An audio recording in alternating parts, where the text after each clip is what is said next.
नमस्कार दोस्तों, स्वागत है आपका हमारे चैनल आज स्टडी ऑफिशियल पर। आज हम एक बहुत ही महत्वपूर्ण विषय पर चर्चा करने जा रहे हैं। आज का विषय है 3 नए आपराधिक कानून, भारतीय न्याय संहिता 2023, भारतीय नागरिक सुरक्षा संहिता 2023 और भारतीय साक्ष्य अधिनियम 2023, जो कि 1 जुलाई 2024 से लागू होने जा रहे हैं। दोस्तों, ये कानून हमारे देश की पुलिस, जांच और न्यायिक व्यवस्था में कई महत्वपूर्ण बदलाव लाने वाले हैं। तो चलिए इन कानूनों के मुख्य प्रावधानों और उनके संभावित प्रभावों पर विस्तृत रूप से चर्चा करते हैं। सबसे पहले बात करेंगे दोस्तों भारतीय न्याय संहिता 2023 की, यानी कि इंडियन जस्टिस कोड 2023। इस नए कानून का मुख्य उद्देश्य न्याय प्रदान करना है, ना कि सजा देना। इसमें महिलाओं और बच्चों के प्रति अपराधों की जांच को प्राथमिकता दी गई है। इसका मतलब ये है कि जैसे ही किसी अपराध की सूचना दर्ज की जाएगी, जांच 2 महीने के भीतर पूरी होनी चाहिए।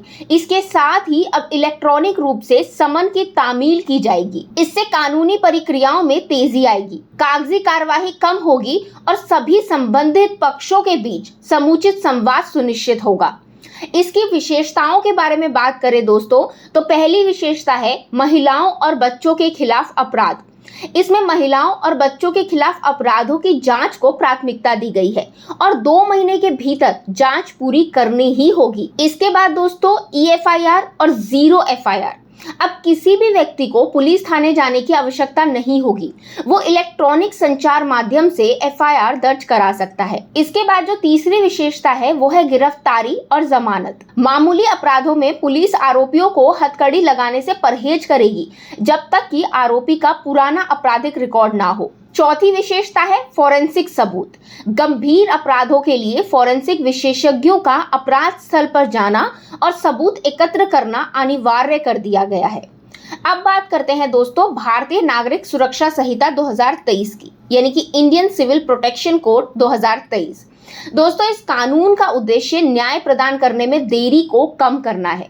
ये सुनिश्चित करता है कि अदालतों में मुकदमे की सुनवाई समय पर हो और बिना जरूरी कारण के अधिकतम 2 बार ही मुकदमे की सुनवाई को स्थगित की जा सके। इसकी विशेषताओं की बात करें तो पहली विशेषता है ई-समन। अब समन इलेक्ट्रॉनिक माध्यम से दिए जा सकते हैं, जिससे कानूनी प्रक्रियाओं में तेजी आएगी। दूसरी विशेषता है गवाह सुरक्षा। सभी राज्य सरकारों के लिए गवाह सुरक्षा योजना लागू करना अनिवार्य है। तीसरी विशेषता है साक्ष्य। किसी भी घटना के तुरंत बाद पुलिस को घटना स्थल पर पहुंचना होगा ताकि सुरक्षित तरीके से मजबूत साक्ष्य जुटाए जा सके। चौथी विशेषता है दोस्तों समुदाय सेवा। छोटे मोटे अपराधों के लिए सामुदायिक सेवा करने का प्रावधान है, जिससे अपराधियों को समाज में सकारात्मक योगदान देने का मौका मिलेगा। अब बात करते हैं दोस्तों भारतीय साक्ष्य अधिनियम 2023 की, यानी कि इंडियन एविडेंस एक्ट 2023। इस कानून का उद्देश्य दोस्तों साक्ष्य संग्रहण और उनकी वैधता को सुनिश्चित करना है। अब व्हाट्सएप मैसेजेस और अन्य इलेक्ट्रॉनिक साक्ष्य कोर्ट में स्वीकार्य होंगे।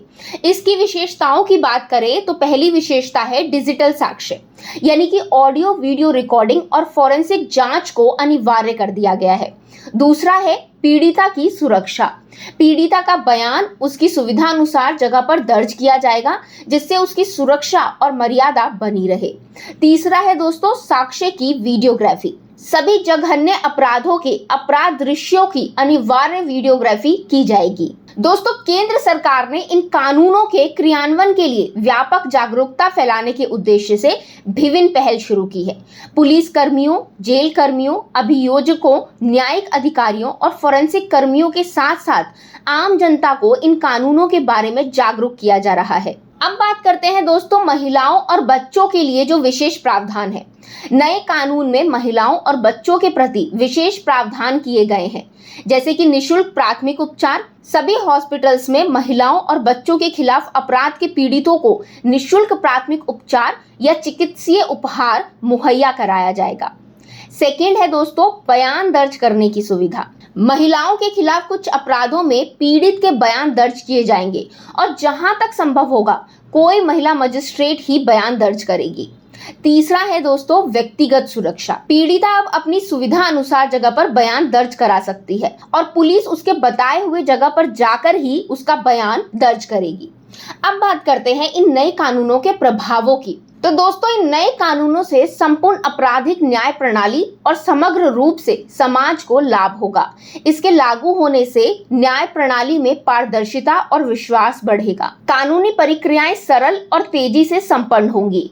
पीड़ितों के अधिकारों की सुरक्षा होगी और अपराधियों को उचित सजा मिलेगी। दोस्तों, 3 नए आपराधिक कानूनों का उद्देश्य एक सशक्त, सुलभ और प्रभावी न्याय प्रणाली सुनिश्चित करना है।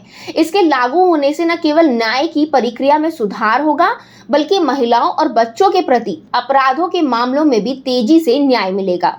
ये एक महत्वपूर्ण कदम है जो हमारे देश की न्यायिक प्रणाली को और अधिक सशक्त बनाएगा। तो दोस्तों, अगर आपको ये जानकारी उपयोगी लगी हो तो कृपया हमारे चैनल को सब्सक्राइब करें और इस वीडियो को लाइक और शेयर करें। अगर आपके कोई सवाल या सुझाव है तो कमेंट सेक्शन में जरूर बताएं।